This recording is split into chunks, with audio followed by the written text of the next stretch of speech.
Photographic Composition, Lecture 5, The Digital Darkroom, Part 3. Annie Leibovitz is known primarily as a celebrity photographer, as is David LaChapelle. And lately she has been engaging in more and more complex imagery, taking photographs of various elements or appropriating them and combining them in these very complicated tableaus. And this is a riff on the Cinderella story, of course, which is an important mainstay of the Disney Corporation, which hired her to do these.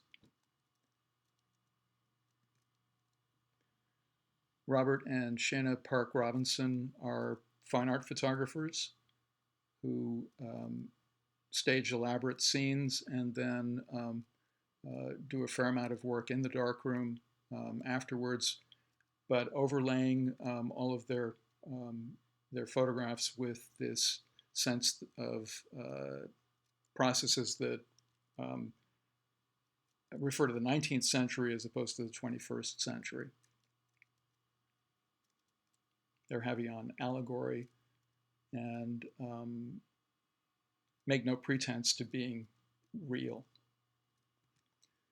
Martin Parr is an interesting example in photography in that he is very well known and highly respected as a photojournalist. That's how he began.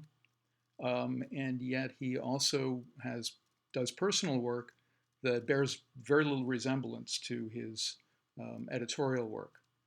In this case, he has done a series of self-portraits appearing as personas rather than as himself, as it were. He has also added elaborate framing, and the images are generally quite complicated. In fact, this is it has very little photography left in it. I believe the face, the head is really the only thing that remains in this that's photographic. Not only the frame, but also the shirt that he's wearing and the pin that he has stuck to the shirt are actually made out of wood, as is the frame. Back in the 1980s, David Hockney, the painter, experimented with photography, and in this case, and generally in photographing scenes and then recombining them after having made many, many exposures. In this case, he was working with Polaroid cameras, and we have an image that has over 100 prints in it, and very laborious, not with the intention of actually replicating what was in front of him, but creating this other entity that only used reality as sort of a springboard. Thomas Kellner, a German photographer, has been doing work very similar to what we just saw in Hockney's.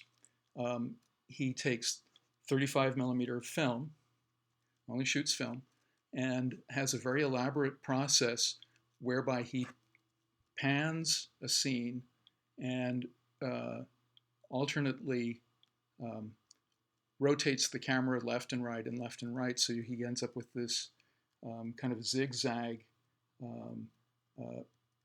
fractalized image made from, at times, hundreds of small images, which are then contact printed in these large grids. And this is, I believe, Times Square. Joel Grimes is an editorial photographer who, and also does a fair amount of advertising work for various sports products and also for sporting publications. He will very often photograph a scene that he knows that he would like to use as a background, and then in the studio he will photograph athletes in various poses, such as this, under conditions that he can, in which he can control the lighting, which is also quite elaborate, and then combines the images in Photoshop. This is another example, but a portrait done in the same manner, also by Joel Grimes. This image is taking the notion of a portrait and kind of standing it on its head, as it were, using the idea that this person was actually composed of the leaves of a book or a magazine. This is the kind of thing that's possible in Photoshop.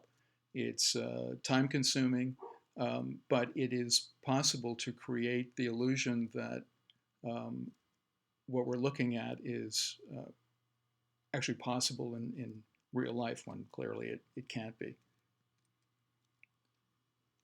This is also more of the same kind of manipulation that goes on in Photoshop. What this usually requires is a fair amount of forethought, because you have to have some notion of where you're going in order to create images that are going to work together as these do. Here we have a portrait and a wider shot that was then dropped in of the same person, but he would have had to have been posed in just such a way so that it would look like he was sitting as he does here. And then some kind of like a purse or something else with a zipper on it was then used to create the illusion that the head could actually be opened with a zipper. And here's a composite of what appears to be a cadaver and a living person, done in such a way that it looks like it's the same person at the same time.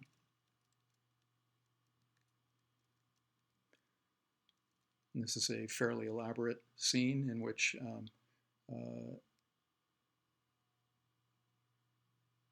imagery at different scales has been combined. The walls were photographed at one time. The cascading water is actually a composite of several cascading waters, and it looks like perhaps there's a moon or something in the background, and then this very small person in sort of at the foot of the cascading water. This is a visual joke, and I think we all get the joke.